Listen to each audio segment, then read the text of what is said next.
سب سے جدا راضی ان پر ہے خدا سنت سے ہے پیار ان کو پیارے نبی پر ہے فدا میرے حضرت پیارے ہیں میری آنکھ کے تارے ہیں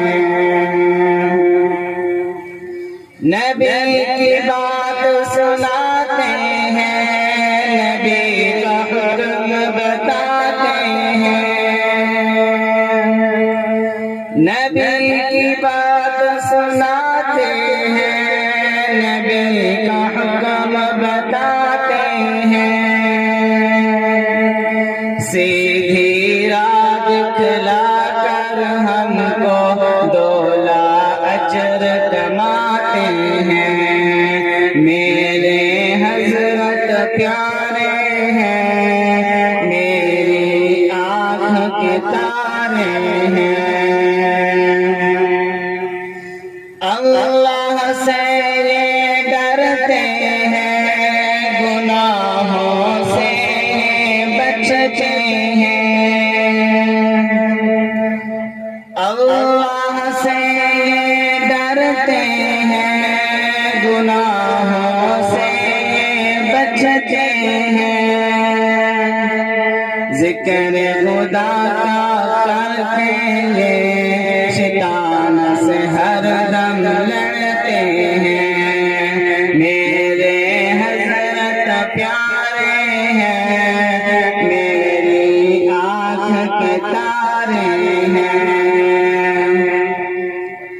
یہ تو اللہ والے ہیں بہت ہی بھولے بھالے ہیں کیا میں ان کی بات بتاؤں سب سے ویرانے ہیں میرے حضرت پیارے ہیں میری آنکھ کے تارے ہیں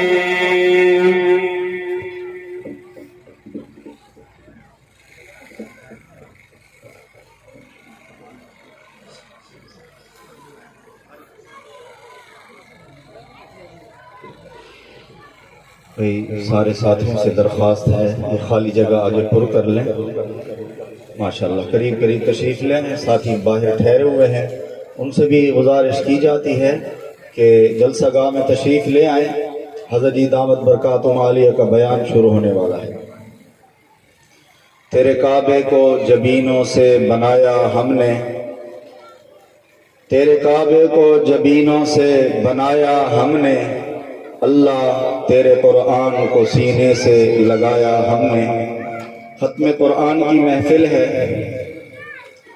افسوس اے قرآن تیرے چاہنے والے نہ رہے افسوس اے قرآن تیرے چاہنے والے نہ رہے جن کا تو چاند تھا وہ تارے نہ رہے میں حضرت جی کو بیان کے لیے دعوت دوں گا ہمارے جھنگ سے آنے والے مہمان الحمدللہ آپ حضرات کے سامنے ہیں پیر طریقت راہبر شریعت حضرت مولانا پیر حبیب اللہ صاحب نقشبندی مجددی دعوت برکاتہم عالیہ شیخ الحدیث جامعہ مہد الفقیر جھنگ ہم ان کے بھی شکر گزار ہیں اور آپ حضرات کے بھی شکر گزار ہیں کہ آپ حاجی روح الامین صاحب کے بچے کی خوشی میں تشریف لائے اللہ آپ کو قدم قدم پہ اجر عظیم عطا فرمائے حضرت جی انشاءاللہ بیان شروع فرمائیں گے آپ حضرات سے پھر درخواست ہے تھوڑا قریب قریب آ جائیں ساتھی باہر ٹھہرے ہوئے ہیں وہ بھی اندر آ جائیں گے ماشاءاللہ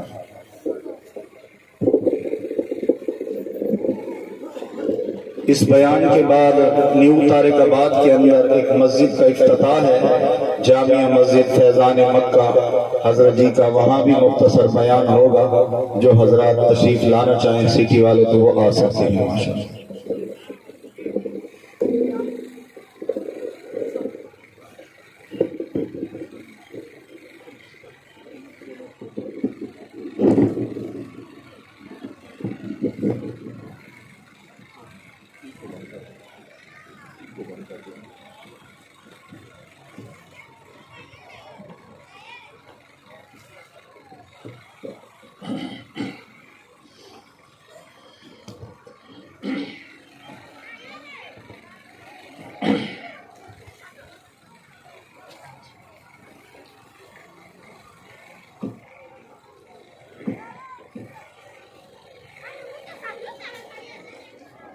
نحمده ونصلي على رسوله الكريم أما بعد فأعوذ بالله من الشيطان الرجيم بسم الله الرحمن الرحيم يا أيها الذين آمنوا قوا أنفسكم وأهليكم نارا صدق الله العظيم وبلغنا رسوله النبي الكريم ونحن على ذلك لمن الشاهدين والشاكرين والحمد لله رب العالمين اللهم صل على سيدنا محمد وعلى آل سيدنا محمد وبارك وسلم۔ اللہ تعالیٰ کی دی ہوئی نعمتوں میں سے ایک بہت بڑی نعمت اولاد ہے۔ اولاد آنکھوں کا نور ہے، دل کا سرور ہے، گھر کی رونق ہے، بڑھاپے کا سہارا ہے، اور قیامت کے دن والدین کے لیے درجات کی بلندی کا باعث ہے۔ اولاد کی قدر و قیمت کا اندازہ اس بات سے لگایا جا سکتا ہے کہ حضرات انبیاء کرام جو قرب خداوندی کے اعلیٰ مراتب پر فائز ہوتے تھے، وہ بھی اللہ تعالیٰ سے اولاد کی دعائیں مانگا کرتے تھے۔ قرآن پاک میں اللہ تعالیٰ نے ان دعاؤں کو ذکر فرمایا اور دنیا والوں کو بتا دیا کہ اولاد کی اہمیت اور قدر و قیمت کتنی ہے۔ اللہ تعالیٰ نے ہمیں جو نعمتیں عطا فرمائی ہیں ان کے بارے میں ایک اصول یاد رکھیں کہ نعمت چھوٹی ہو بڑی ہو، اس کے بارے میں ضرور سوال کیا جائے گا۔ یہ میرے سامنے پانی پڑا ہے، میں یہ ایک گلاس پانی اٹھا لیتا ہوں، پی لیتا ہوں، تو مجھے یہ بات مد نظر رکھنی چاہیے کہ اس پانی کے بارے میں مجھ سے دو سوالات ہوں گے۔ ایک تو یہ کہ آپ نے یہ پانی کیسے حاصل کیا تھا، دوسرا یہ کہ آپ نے کیسے استعمال کیا تھا۔ پانی حاصل کرنے میں، پانی استعمال کرنے میں شریعت و سنت کی تعلیمات کو مد نظر رکھا تھا یا نہیں رکھا تھا، اس کے بارے میں قیامت کے دن مجھ سے سوال کیا جائے گا۔ تو اگر چھوٹی چھوٹی نعمتوں کے بارے میں قیامت کے دن سوال ہوگا تو پھولوں جیسے ہنستے مسکراتے بچے، کمپیوٹر جیسی ذہین اور فتین اولاد کے بارے میں قیامت کے دن سوال نہیں ہوگا، ضرور سوال کیا جائے گا۔ حضرت عبداللہ بن عمر رضی اللہ تعالی عنہما نے فرمایا، ادبوا اولادکم فإنکم مسئولون عنہم، تم اپنی اولاد کی اچھی تربیت کرو کیونکہ تم سے قیامت کے دن اولاد کے بارے میں سوال کیا جائے گا۔ اولاد کی تربیت، اولاد کی پرورش میں قرآن و حدیث کی تعلیمات کا خیال رکھا تھا یا نہیں رکھا تھا، ضرور اس کے بارے میں سوال کیا جائے گا۔ اولاد کی پیدائش پر خوشیاں منانے والوں، لوگوں کو مٹھائیاں کھلانے والوں، اولاد کی پیدائش پہ لوگوں کی دعوتیں کرنے والوں، مبارکبادیں وصول کرنے والوں، یقیناً خوشی کا موقع ہے، لیکن اس بات کو مد نظر رکھیں کہ میرا یہی بیٹا، میری یہی بیٹی یا تو میری اوپر سعادت کے دروازے کھول دے گی یا شقاوت اور بدبختی کا ذریعہ بن جائے گی۔ لہذا اولاد کی تربیت کے حوالے سے اپنی ذمہ داریوں کو سمجھیں۔ آج ہماری اس معاشرے میں والدین اولاد کی تربیت میں غفلت کا مظاہرہ کرتے ہیں، جس کے نتیجے میں اولاد بگڑ جاتی ہے، راہ راست سے ہٹ جاتی ہے۔ اب مزے کی بات یہ ہے کہ والدین نے اچھی تربیت نہیں کی، بیٹا سیدھے راستے سے ہٹ گیا، والدین پھر بھی یہ بات نہیں کریں گے کہ ہم اپنے بچے کی صحیح تربیت نہ کر سکے۔ والدین یہ بھی نہیں کہیں گے کہ ہمارا بیٹا بدبخت نکلا، سیدھے راستے سے ہٹ گیا۔ نہیں، نہ اپنی پر بات آنے دیتے ہیں، نہ اپنے بیٹے پر بات آنے دیتے ہیں۔ والدین کا ایک ہی جواب ہوتا ہے، ہمارا بچہ تو بڑا اچھا تھا، بس ماحول نے خراب کر دیا۔ ہمارا بیٹا تو بڑا نیک تھا، دوستوں نے خراب کر دیا۔ الزام ماحول پہ لگایا جاتا ہے۔ آج ہر باپ اپنے بیٹے کی بگاڑ کا ذمہ دار ماحول کو ٹھہراتا ہے، کہتے دوستوں نے خراب کر دیا، ہمارا بیٹا تو بڑا اچھا تھا۔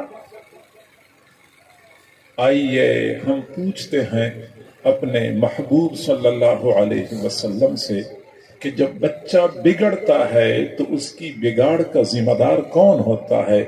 حضور صلی اللہ علیہ وسلم نے فرمایا، کل مولود یولد علی الفطرہ، ہر پیدا ہونے والا بچہ دین اسلام کا مزاج لے کے دنیا میں آتا ہے۔ بچہ فطری طور پہ، پیدائشی طور پہ دین کو پسند کرتا ہے۔ آپ نے کبھی غور کیا ہے، بچہ بالکل چھوٹا ہوتا ہے، اس کو کسی نے نہیں بتایا ہوتا کہ نماز پڑھا کرے، نماز کی بڑی فضیلت ہے، بڑا ثواب ملتا ہے، کسی نے نہیں بتایا ہوتا۔ لیکن وہ بچہ جب اپنی والدہ کو نماز پڑھتے ہوئے دیکھتا ہے تو وہ بھی مصلے پہ کھڑا ہو کے نماز پڑھنے کی کوشش کرتا ہے۔ بچے کو کس نے بتایا ہے کہ نماز پڑھا کرو؟ کسی نے نہیں بتایا۔ بچے کی فطرت میں، بچے کی خمیر میں دین کی محبت ڈال دی گئی ہے۔ قرآن پاک کسی کو پڑھتے ہوئے دیکھتا ہے تو وہ کہتے ہیں مجھے بھی قرآن دے دو، میں نے بھی قرآن پڑھنا ہے۔ بچے کو کس نے بتایا ہے کہ قرآن پڑھا کرو، ایک ایک حرف پہ 10 نیکیاں ملتی ہیں؟ کسی نے نہیں بتایا ہوتا۔ بچہ پیدائشی طور پہ دین کی محبت لے کے دنیا میں آتا ہے۔ اب وہی بچہ ہوتا ہے، چھوٹا ہوتا ہے، دین کی طرف بڑا میلان ہوتا ہے، لیکن جو وہ بچہ بڑا ہوتا جاتا ہے، دین سے دور ہوتا جاتا ہے، یہاں تک کہ دین سے بالکل بیزار ہو جاتا ہے۔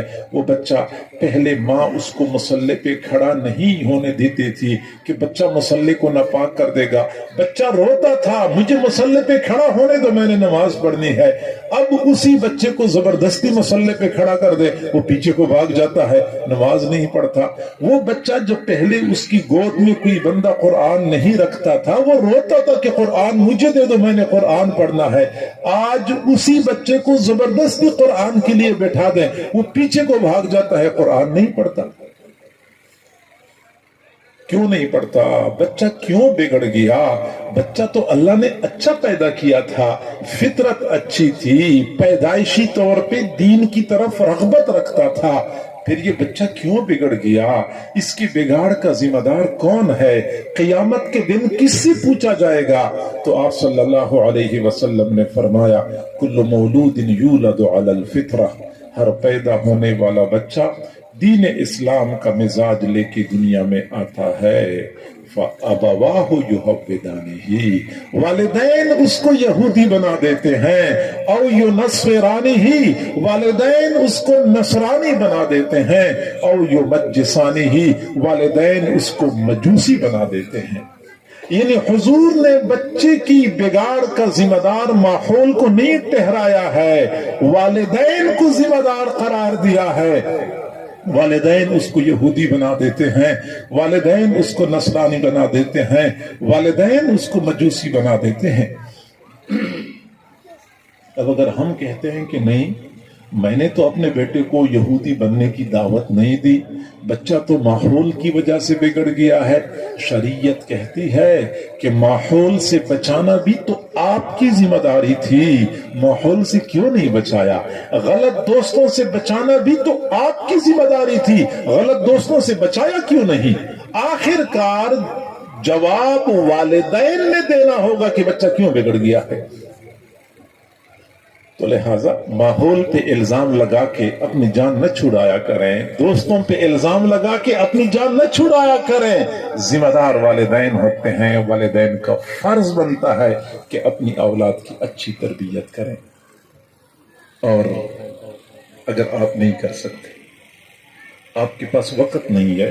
آپ کے پاس تو آپ یا میں کوئی بھی, ہمارے پاس تو دکان کے لیے وقت ہے, اولاد کے لیے وقت نہیں ہے.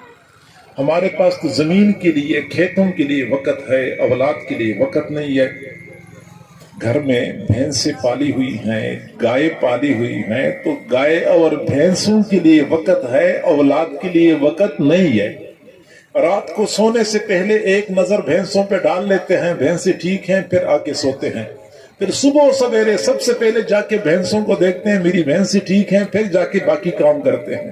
گویا کہ دن کا آخری نظر بھینسوں پہ پڑتی ہے, صبح کی آخری نظر, پہلی نظر بھینسوں پہ پڑتی ہے. بھینسوں کے لیے ٹائم ہے, جانوروں کے لیے ٹائم ہے, کھیت کے لیے ٹائم ہے, دکان کے لیے ٹائم ہے, اپنی اولاد کے لیے ٹائم نہیں ہے, نہیں ہے وقت.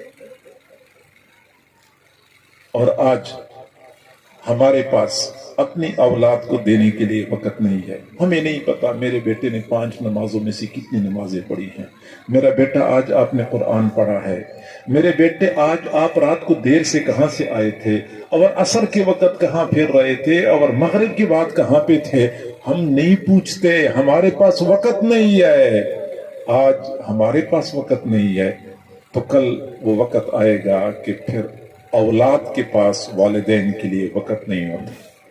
پھر حالت یہ ہوتی ہے کہ بیٹا اپنی اولاد, اپنی بیوی, اپنے بچوں کے ساتھ مگن ہوتا ہے, والدین ساتھ والے کمرے میں کھانس رہے ہوتے ہیں, بیٹے کے پاس وقت نہیں ہوتا کہ امی سے پوچھے کہ امی آپ کی طبیعت کیسی ہے. پھر والدین روتے ہیں کہ بیٹا ہمیں وقت نہیں دیتا. آپ نے کتنا وقت دیا تھا بیٹے کو, کہ اب اگر آپ بیٹے کو وقت دیتے تو انسان فطری طور پہ مجبور ہوتا ہے, بعد میں اس کے احسان کا بدلہ دیتا ہے. آج آپ بیٹے کو وقت دیں, کل آپ کا بیٹا آپ کو وقت دے گا. اور میں اگلی بات بتاؤں, یہ جو ہم نے اپنی اولادوں کو آزاد چھوڑا ہوا ہے, ہم دنیا کمانے میں مگن ہیں. بس ہماری یہ خواہش ہے کہ بیٹا ابھی بڑا نہ ہو چکا ہو کہ میں نے اس کے لیے الگ پلاٹ لے لیا ہو, الگ مکان بنایا ہو, الگ دکان بنائی ہو. بس ہم اسی چیز میں مگن ہیں, باقی بیٹوں کو آزاد چھوڑا ہوا ہے. ہمارے حضرت جی فرماتے ہیں کہ اپنے بیٹوں کو اپنا دوست بنائیں, اپنے بیٹوں کو خود اپنا دوست بنائیں. اگر اپنا دوست نہیں بنائیں گے تو دنیا والے ان کو دوست بنائیں گے. جب دنیا والے ان کو دوست بنائیں گے تو تباہی و بربادی اپنی آنکھوں سے دیکھیں گے. اپنے بچوں کو ٹائم دیں, وہ آپ کے وقت کی محتاج ہیں. کتنے افسوس کی بات ہے, پورا دن والد صاحب اپنے کاموں میں مصروف ہوتا ہے, والدہ یا تو گھر کے کاموں میں مصروف ہوتی ہے, یا پھر والدہ نے ماشاءاللہ دفاتر کا رخ کر لیا. نتیجہ یہ نکلتا ہے کہ بچے بیچارے ترستے رہتے ہیں, کوئی امی مجھے کوئی میٹھا بول بولے, کوئی ابو مجھے بیٹا کہہ دے. ابو بیچارہ باہر سے تکھا ماندہ آ گیا, آتی ہی فوراً بیٹھ گیا اور موبائل پہ لگ گیا. اور بیٹے بیچارے دیکھ رہے ہوتے ہیں کہ ابو کوئی ہم سے بھی پوچھے کہ بیٹا کیا حال ہے, اسکول گئے تھے, مدرسے گئے تھے, کس طرح دن گزرا. ٹائم نہیں ہوتا. ماؤں کو چاہیے کہ اپنی اولاد کو وقت دیں, باپ کو چاہیے کہ اپنی اولاد کو وقت دیں. اور اگر آپ نہیں دے سکتے تو پھر ایک کام کر لیں کہ الحمدللہ ہماری سرزمین پر دینی مدارس کی صورت میں بہترین تربیت گاہیں موجود ہیں. پھر اپنے بچے کو مدرسے کے حوالے کر دیں, قاری صاحب کے حوالے کر دیں کہ وہ ہمارے بچوں کی تعلیم کا بھی اہتمام کریں, تربیت کا بھی اہتمام کریں. ایک اچھا سلجھا ہوا تربیت یافتہ انسان بنا کے پھر ہمارے حوالے کریں.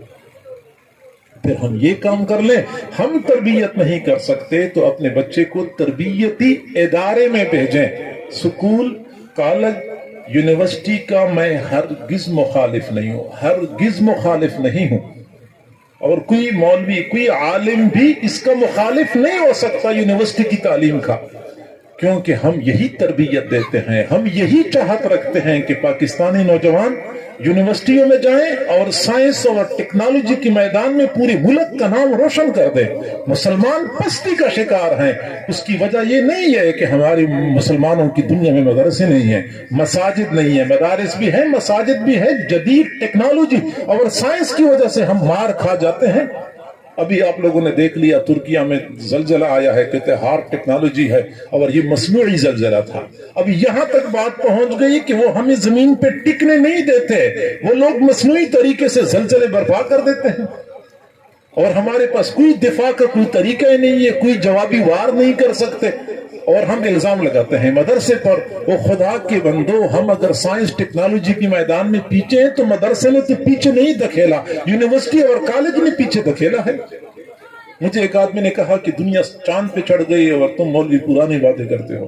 میں نے کہا اگر دنیا چاند پہ چڑھی ہے تو عیسائیوں کی دنیا چاند پہ چڑھی ہے، وہ گرجا گھر کا پادری چاند پہ نہیں چڑھا ہے، یونیورسٹی کا سائنسدان چاند پہ چڑھا ہے، لیبارٹری کا سائنسدان چاند پہ چڑھا ہے، گرجا گھر کا پادری چاند پہ نہیں چڑھا ہے۔ تو اگر گرجا گھر کا پادری چاند پہ نہیں چڑھا، کوئی تانا نہیں دیتا، تو مدرسے کے مولوی کو تانا دینا کسی کا حق نہیں بنتا۔ میں آپ کو تانا دے سکتا ہوں کہ آپ یونیورسٹی والے ہیں، آپ لیبارٹری والے ہیں، آپ چاند پہ کیوں نہیں چڑھے؟ انگریز کیوں چاند پہ چڑھ گئے؟ اور میں نے بتایا کہ جب آپ کبھی ایسا ہوا کہ آپ چاند پہ چڑھے ہوں اور مولوی نے آپ کے پاؤں پکڑا ہو کہ بھائی چاند کی طرف نہیں جانا، اور آپ کو میں نے روکا ہوا، کبھی ایسا ہوا؟ الزام مولویوں پہ لگاتے ہیں۔ میرے بھائیوں، میں سائنس اور میں جدید ٹیکنالوجی، میں یونیورسٹی کی تعلیم کا مخالف نہیں ہوں، لیکن یونیورسٹی کی وہ تعلیم جو ایمان کی قیمت کے بدلے ہمیں ملتی ہے، ہمیں تعلیم نہیں چاہیے۔ وہ تعلیم جو ہماری بیٹیوں کی عفت اور پاکدامنی کے بدلے میں ہمیں ملتی ہے، تو ہمیں اپنی ایسی بیٹیاں ڈاکٹر نہیں چاہیے، ہمیں ایسی بیٹیاں انجینئر نہیں چاہیے، جہاں انجینئرنگ کی ڈیوٹی کے اس کے لیے ڈگری کے لیے ان کو اپنی عزت کا سودا کرنا پڑے۔ میرے بھائیوں، میں کوئی ہوائی باتیں نہیں کر رہا، ابھی 4 سال پہلے کی بات ہے، یہ ریکارڈ کی بات ہے۔ ہمارے ملک کے وزیر مملکت نے بڑے مجمع میں دن کے اجالے میں سپیکر پہ آ کے کھلم کھلا اس بات کا اعتراف کیا کہ اسلام آباد کے انگریزی تعلیمی اداروں میں 70% بچیاں اور بچے منشیات استعمال کرتے ہیں۔ قوم نے اپنے جگر گوشے ان یونیورسٹیوں کے حوالے کر دیے کہ میرا بیٹا انجینئر بنے گا، ان ظالموں نے ان کو ہیروئن اور آئس پہ لگا دیا۔ قوم نے اپنی بیٹیاں ان یونیورسٹیوں کے حوالے کر دی کہ میری بیٹی کو ڈاکٹر بنا دو، انہوں نے ناچنے اور تھرکنے پہ لگا دیا ہے۔ ان تعلیمی اداروں نے قوم کا یہ حشر کیا ہوا ہے۔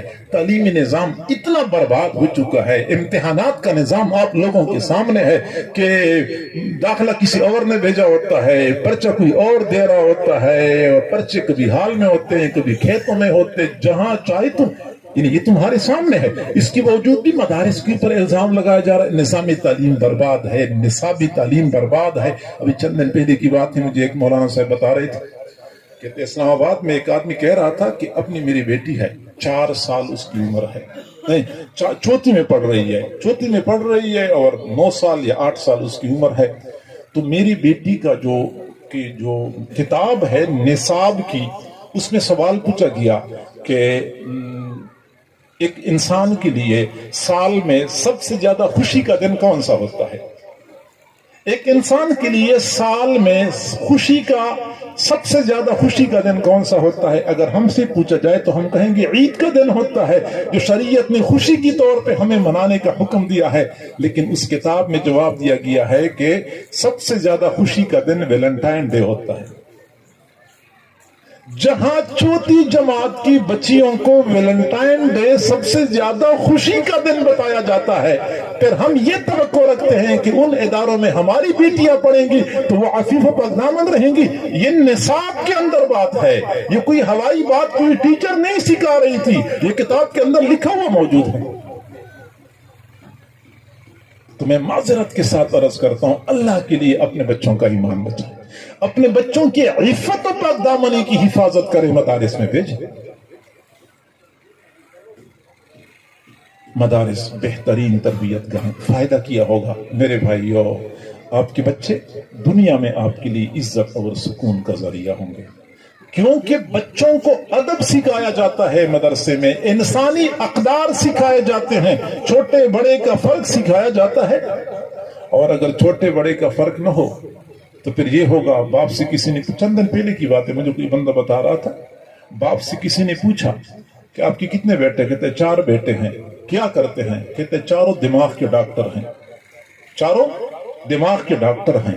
وہ بندہ حیران ہو گیا کہ آپ کے 4 بیٹے اور چاروں دماغ کے ڈاکٹر ہیں، تو آپ بڑے خوش قسمت ہیں، بڑے قابل بچے ہیں آپ کے، تو کہاں پہ ڈیوٹی سر انجام دیتے ہیں؟ تو اس نے کہا کہ چاروں فارغ ہیں، بے روزگار ہیں۔ پھر دماغ کے ڈاکٹر کیسے ہو گئے جب بے روزگار ہیں؟ کہتے بے روزگار ہیں، کام تو کوئی نہیں کرتے، لیکن ان میں سے ہر ایک بندہ مجھے کہتا ہے کہ تیرا دماغ خراب ہے۔ اب جب مجھے کہتے ہیں کہ تیرا دماغ خراب ہے، تو یہ چاروں دماغ کے ڈاکٹر ہو گئے نا، میرے دماغ کی تشخیص کرتے ہیں کہ دماغ خراب ہے۔ پھر جب بیٹا کہے گا دماغ خراب ہے، ابو نہ بولا کرے مردوں کے سامنے، ہماری شان میں کمی آتی ہے۔ مہمان جب آتے ہیں نا تو آپ چپ کر کے رہا کرے، چپ کر کے بیٹا کرے، ہمیں اچھا نہیں لگتا۔ تو پھر ہمارے دوست ہم پر ہنستے ہیں کہ تمہارے ابا کیا بات کر رہے تھے۔ میرے بھائیو، یہ وقت آئے گا نہیں، یہ وقت آ چکا ہے۔ اب ہمیں چاہیے کہ اس مصیبت کے سامنے بند باندھیں اور اپنی اولاد کو بچائیں۔ بچہ دنیا میں ہمارے لیے عزت کا ذریعہ اور آخرت میں بھی ہمارے لیے درجات کی بلندی کا ذریعہ ثابت ہوگا۔ ابن قدامہ رحمہ اللہ نے فرمایا، خوش قسمت ہوتے ہیں وہ لوگ جن کی آنکھیں بند ہو جاتی ہیں لیکن ملنے والے اجر کا سلسلہ نہیں رکتا۔ آنکھیں بند ہو گئی لیکن اجر کا سلسلہ اسی طرح جاری و ساری ہے، اجر اور ثواب ملتا رہتا ہے۔ اور یہ وہی سعادت مند لوگ ہوتے ہیں جنہوں نے اپنی اولاد کو قرآن اور حدیث کی تعلیم دلوائی ہے۔ آج تو ہم کہتے ہیں بیٹے کو حافظ بنانے کا کیا فائدہ، بیٹے کو عالم بنانے کا کیا فائدہ۔ میرے بھائیوں، ہم مسلمان ہیں، ہمارا یہ عقیدہ ہے جب ہماری یہ آنکھیں بند ہو جائیں گی تو ایک اور جہان سامنے آئے گا، پھر پتہ چلے گا کہ اپنے بیٹے کو حافظ بنانے کا کیا فائدہ نکلا۔ میرے بھائیوں، مکہ مکرمہ میں جنت المعلی قبرستان میں ایک بزرگ درخت کے نیچے لیٹے ہوئے تھے۔ وہ فرماتے ہیں کہ میں آرام کر رہا تھا تو میں نے عجیب خواب دیکھا۔ قبرستان کے مردے قبروں سے نکلے ہوئے تھے، ایسی ٹولی کی شکل میں بیٹھے ہوئے تھے۔ میں بھی وہاں جا کے کھڑا ہو گیا۔ دور سے ایک اور آدمی آیا، اس نے آواز لگائی کہ او لوگو، اپنا اپنا حصہ وصول کرو۔ جو ہی اس نے آواز لگائی سارے لوگ بھاگ پڑے، ایک طرف کو بھاگ پڑے۔ اسی مجلس میں سے ایک بندہ اسی طرح بیٹھا رہا۔ تو میں نے اس سے پوچھا کہ بھائی یہ کون لوگ تھے اور کہاں چلے گئے؟ اس نے کہا قبرستان کے مردے ہیں۔ آنے والا جو اعلان کر رہا تھا یہ اللہ کی طرف سے بھیجا گیا فرشتہ ہے۔ قبرستان میں کوئی بندہ آتا ہے، سورت اخلاص پڑھ لیتا ہے، سورت الفاتحہ پڑھ لیتا ہے، ثواب قبرستان کے مردوں کو بخشتا ہے۔ پھر فرشتہ آتا ہے، اعلان کرتا ہے، وہ لوگوں اپنا اپنا حصہ وصول کر لو، جو تمہیں ثواب ملنے والا ہے اپنا اپنا حصہ وصول کر لو۔ لوگ اس ثواب میں سے اپنا حصہ وصول کرنے کے لیے بھاگ پڑتے ہیں۔ تو میں نے اس سے پوچھا کہ آپ تو نہیں گئے، آپ تو یہیں بیٹھے ہوئے ہیں؟ تو اس نے کہا ہاں میں تو نہیں گیا۔ میں نے پوچھا کیوں نہیں گئے؟ اس نے کہا مجھے ضرورت ہی نہیں ہے۔ میں نے کہا آپ کو ثواب کی ضرورت نہیں ہے؟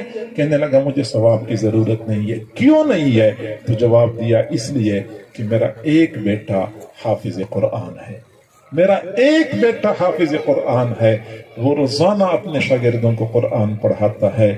شاگرد پورے دن میں جتنا قرآن پڑھ لیتے ہیں سارا کے سارا ثواب میرے بیٹے کے کھاتے میں لکھ دیا جاتا ہے، میرے بیٹے کا سارا ثواب میرے کھاتے میں لکھ دیا جاتا ہے۔ مجھے روزانہ تھوک کے حساب سے اتنا ثواب ملتا ہے کہ پرچون کے ثواب کے لیے بھاگنے کی ضرورت ہی محسوس نہیں کرتا۔ جی ہاں، میرا ایک بیٹا حافظ قرآن ہے۔ میرے بھائیوں، کبھی ہم حساب لگایا کریں یہ کتنے سعادت مند لوگ ہوتے ہیں۔ میں پڑھتا ہوں الف لام میم، اس کی 30 نیکیاں ملتی ہیں۔ پھر ایک بچہ جو صبح سے لے کے شام تک قرآن پڑھتا ہے وہ کتنا قرآن پڑھتا ہوگا اور کتنی نیکیاں ہوں گی۔ پھر کلاس میں 30 بچے ہوتے ہیں، 40 بھی ہوتے ہیں، 50 بچے اکٹھے پڑھ رہے ہوتے ہیں، صبح سے لے کے شام تک پڑھ رہے ہوتے ہیں۔ یہ کتنا ثواب اکٹھا ہوتا ہوگا، یہ سارا استاد کے کھاتے میں، پھر استاد کا سارا ثواب اس کے والد کے کھاتے میں۔ کیا سعادت مند لوگ ہیں وہ جن کی اولادیں قرآن کی خدمت میں مصروف ہیں، پتہ نہیں ان کو کتنا اجر اور ثواب ملتا ہوگا۔ کیوں ہم ایسا نہیں کر سکتے؟ ہماری اوپر پابندی ہے، ہمیں تو ڈر لگتا ہے بچے کو حافظ بنائیں گے تو کھائے گا کہاں سے؟ میرے بھائیو، یہ سارے علماء اور یہ حفاظ بھوکے سوتے ہیں، ان کو کھانے کو کچھ نہیں ملتا۔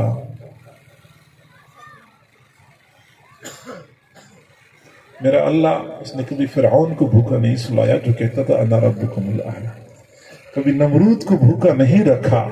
تو وہ دین کا کام کرنے والے اپنے محبوب کے جانشین اور ورثاء علماء حفاظ اور قراء کو بھوکا سلائے گا۔ ایک آدمی کہتا ہے کہ میں دکان پہ بیٹھا ہوا تھا تو ایک نشئی آیا، نشئی نے مجھے کہا کہ 10 روپے دے دو۔ میں نے پوچھا کیا کرنا ہے؟ کہتا ہے چرس خریدنا ہے۔ سستا زمانہ تھا، شاید 10 کا چرس ملتا ہوگا۔ تو میں نے کہا میں آپ کو کھانا کھلاتا ہوں۔ اس نے کہا کھانا نہ کھلاؤ، کھانا اللہ نے کھلانا ہے، اللہ کی ذمہ ہے، کھانے کا ذمہ اللہ نے لیا ہے، مجھے کھانا نہیں چاہیے، وہ اللہ کھلائے گا، مجھے صرف چرس خریدنے کے لیے پیسے چاہیے۔ وہ کہتا ہے کہ پتہ نہیں مجھے کیا ہو گیا، میں نے 10 روپے دے دیے۔ جب وہ روانہ ہو گیا میں نے کہا میں جا کے دیکھ تو لوں کہ یہ کرتا کیا ہے اور کھانا کیسے ملتا ہے اور یہ چرس کہاں سے خریدتا ہے۔ اور میں اس کی پیچھے پیچھے چل رہا تھا۔ پھر میں نے دیکھا کہ سامنے ایک گھر میں شادی کی تقریب تھی، تو کوئی آدمی گھر سے ٹرے لے کے جا رہا تھا بیٹھک کی طرف، تو اس کے ہاتھ میں چاولوں کی ٹرے تھی۔ جو ہی وہ جا رہا تھا تو پتہ نہیں کیا ہو گیا، لیکن ٹرے سیدھا جا کے زمین پہ گر گئی اور بالکل چاول سارے کے سارے زمین پہ ڈھیر ہو گئے۔ اس آدمی نے ٹرے اٹھا لیا، چاول وہیں پہ چھوڑ دیا۔ اب جب اس نشئی نے دیکھ لیا کہ چاول زمین پہ پڑے ہوئے ہیں تو سیدھا گیا اور وہاں چاولوں کے پاس بیٹھ کے کھانا شروع کر دیا۔ اور جب کھا رہا تھا تو پھر میں پیچھے پیچھے پہنچ گیا تو میری طرف دیکھا تو پھر مجھے ایک عجیب بات کہہ دی۔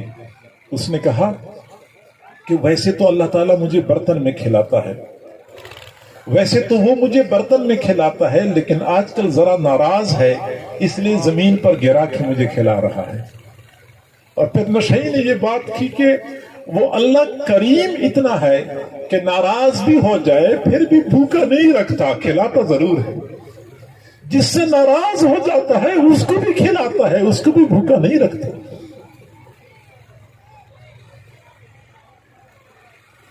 تو ہم خواہ میں ڈرتے ہیں۔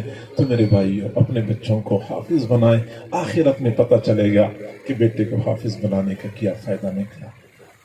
میرے بھائیو، قیامت کے دن بہت سارے ایسے لوگ ہوں گے جب ان کے اعمال نامے ان کے ہاتھ میں آئیں گے، ان کو یقین نہیں آئے گا کہ یہ میرا اعمال نامہ ہے۔ وہ کہیں کہ یہ کیا ہے، نام میرا لکھا ہوا ہے لیکن اعمال نامہ تو میرا نہیں لگ رہا، کیونکہ میں تو ناظرہ بھی نہیں پڑھا ہوا تھا، میرے اعمال نامے میں ہزاروں مرتبہ قرآن پاک کے ختم کا ثواب لکھا ہوا ہے۔ تب ان کو کہا جائے گا کہ اعمال نامہ آپ کا ہے، اعمال آپ کے نہیں ہے، آپ کے بیٹے کے ہیں۔ اعمال آپ کے بیٹے کے ہیں، اعمال نامہ آپ کا ہے، آپ کا بیٹا نیک عمل کرتا رہا، آپ کے اعمال نامے میں لکھا جاتا رہا۔ میرے بھائیوں، قیامت کے دن سورج ایک نیزے کے برابر آ چکا ہوگا، زمین پیتل کی بنی ہوئی ہوگی، انگاری کی طرح سرخ ہوگی، پاؤں میں جوتے نہیں ہوں گے۔ اس زمین پہ ہم نے کھڑا ہونا ہے، 5 منٹ کے لیے نہیں، 5 دنوں کے لیے نہیں، 5 سالوں کے لیے نہیں۔ قرآن پاک کا یہ فیصلہ ہے کہ قیامت کا وہ ایک دن 50,000 سالوں کے برابر ہے، 50,000 سالوں کے برابر ہم نے کھڑا ہونا ہے۔ میرے بھائیو، اس وقت کچھ ایسے سعادت مند نوجوان ہوں گے جب ان سے کہا جائے گا کہ جنت میں چلے جاؤ، وہ کہیں گے اکیلے اکیلے تو ہم نے جنت میں نہیں جانا، ہمارے ساتھ وعدہ کیا گیا تھا کہ 10 بندوں کو اپنے ساتھ لے کے جاؤ گے تو وعدہ پورا کر دیا جائے۔ تب ان کو کہا جائے گا کہ ٹھیک ہے، جاؤ حشر کے میدان میں، جن کو تم چاہو اپنے ساتھ جنت میں لے جاؤ۔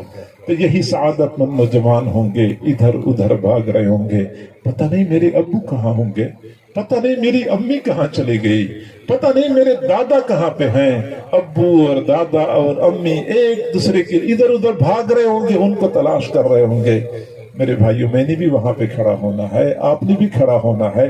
میں تصور کرتا ہوں کہ جب میں وہاں پہ کھڑا ہوں گا زمین گرم، پاؤں زمین پہ کھڑا ہونا بھی دشوار ہے، پیتل کی بنی ہوئی زمین آگ کے انگاری کی طرح سرخ ہوگی۔ میرا بیٹا مجھے دور سے دیکھتا ہے، دیکھتے ہی آواز لگاتا ہے کہ ابو جی پریشان نہ ہونا، میں پہنچ گیا ہوں، میں آ رہا ہوں، پریشان نہ ہونا۔ پھر بھاگتا ہوا آئے اور مجھے ہاتھ سے پکڑ کے جنت میں نہر کے کنارے عالیشان محل کے ٹھنڈے سائے میں لے جائے۔ پھر اس دن پتہ چلے گا کہ اپنے بیٹے کو حافظ بنانے کا کیا فائدہ نکلا۔ امی کو لے کے چلا جائے، پھر پتہ چلے گا کہ حافظ بنانے کا کیا فائدہ نکلا۔ اور میرے بھائیوں، کچھ ایسے بدقسمت نوجوان بھی ہوں گے جب ان سے کہا جائے گا کہ جہنم میں چلے جاؤ، وہ کہیں گے اکیلے، ہم نے اکیلے تو جہنم میں نہیں جانا، ہم تباہ ہو چکے ہیں، ہم برباد ہو چکے ہیں، لیکن ہماری تباہی و بربادی میں کسی اور کا ہاتھ تھا، ہمیں تو نہیں پتا تھا ادھر جانا ہے یا ادھر جانا ہے۔ ہمارے بڑوں نے جس راستے پہ چلایا تھا ہم اسی راستے پہ چلتے رہے، ہمارے بڑوں نے ہمیں سیدھے راستے سے گمراہ کر دیا تھا۔ انا اطعنا سادتنا وکبراءنا فاضلونا السبیل، ہم نے اپنے بڑوں کی بات مان لی تھی، ہمارے بڑوں نے ہمیں سیدھے راستے سے گمراہ کر دیا تھا۔ ربنا آتہم ضعفین من العذاب، اللہ ہمارے بڑوں کو ہم سے دگنا عذاب عطا کر دے۔ وَلْعَنْهُمْ لَعْنًا كَبِيرًا، ان پر زبردست لعنت مسلط کر دے۔ پھر یہی اولاد ہوگی قیامت کے دن کہے گی ہمارے بڑوں نے ہمیں سیدھے راستے سے گمراہ کر دیا تھا، ہمارے بڑوں کو ہم سے دگنا عذاب عطا کر دے، ان پر زبردست لعنت مسلط کر دے۔ مرضی ہماری اپنی ہے، ہم اپنی اولاد کو ایسا بنائیں کہ قیامت کے دن ہاتھ سے پکڑ کے ادب اور احترام کے ساتھ جنت میں لے جائیں، یا پھر گریبان سے پکڑ کے اپنے ساتھ گھسیٹتا ہوا جہنم میں لے جائیں۔ مرضی ہماری اپنی ہے۔ یقیناً بات آپ کو سمجھ آئی ہوگی۔ اب سمجھ آنے کے بعد پھر عمل کرنے کی ضرورت ہے، فقط تو سمجھنا کافی نہیں ہوتا بلکہ عمل کرنے کی ضرورت ہے۔ قدم بڑھائیں میرے بھائیوں، اپنی اولاد پہ ترس کھائیں، اپنے آپ پہ ترس کھائیں۔ یہ فانی دنیا یہ ختم ہو جائے گی، یہ مچھر کا پر ہے، یہ دھوکے کا گھر ہے، اس کا کوئی اعتبار نہیں ہے۔ ہاں، آخرت کی دنیا جو ہے وہ آخرت کی نعمتیں ہمیشہ کے لیے رہنے والی ہیں۔ مردوں سے گزارش ہے کہ اس میں اپنا کردار ادا کریں، خواتین ماں بہنوں بیٹیوں سے گزارش ہے کہ وہ بھی اپنے بچوں کو قرآن و حدیث کی تعلیم کے لیے وقف کرنے میں مردوں کا ساتھ دیں۔ بہت زیادہ مبارکباد کے مستحق ہیں ہمارے بھائی روح الامین صاحب اور ان کے بیٹے صمد امین صاحب۔ صمد امین نے قرآن پاک کا حفظ مکمل کیا ہے، سعادت مند ہے بچہ، والدین دونوں سعادت مند ہیں، دونوں مبارکباد کے مستحق ہیں۔ اللہ تعالیٰ اس بچے کو اپنے والدین کے لیے خوشیوں کا ذریعہ بنا دے، دنیا اور آخرت میں عزتوں کا ذریعہ بنا دے۔ جتنی بھی خواتین مائیں بہنیں بیٹیاں موجود ہیں، اللہ تعالیٰ سب کو اپنی اولادوں کی خوشیاں نصیب فرما دے۔ جزاکم اللہ جزاء حسنا۔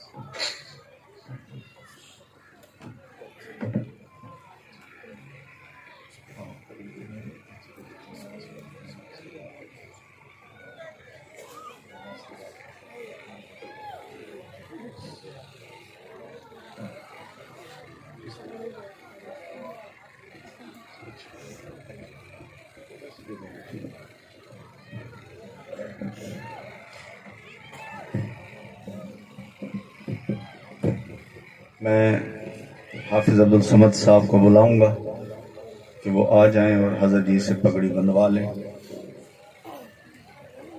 اور قاری محمد طاہر صاحب جو ان کے استاد ہیں وہ تشریف لائیں اور بچے کو پگڑی پہنائیں۔ بھائی دیکھیں ابھی انشاءاللہ فوراً اذان ہوگی، اذان کے بعد یہاں پہ نماز ہوگی اور پھر اس کے بعد فوراً کھانا ہوگا، اور آپ حضرات ابھی بیٹھیں، انشاءاللہ دعا بھی ہوگی۔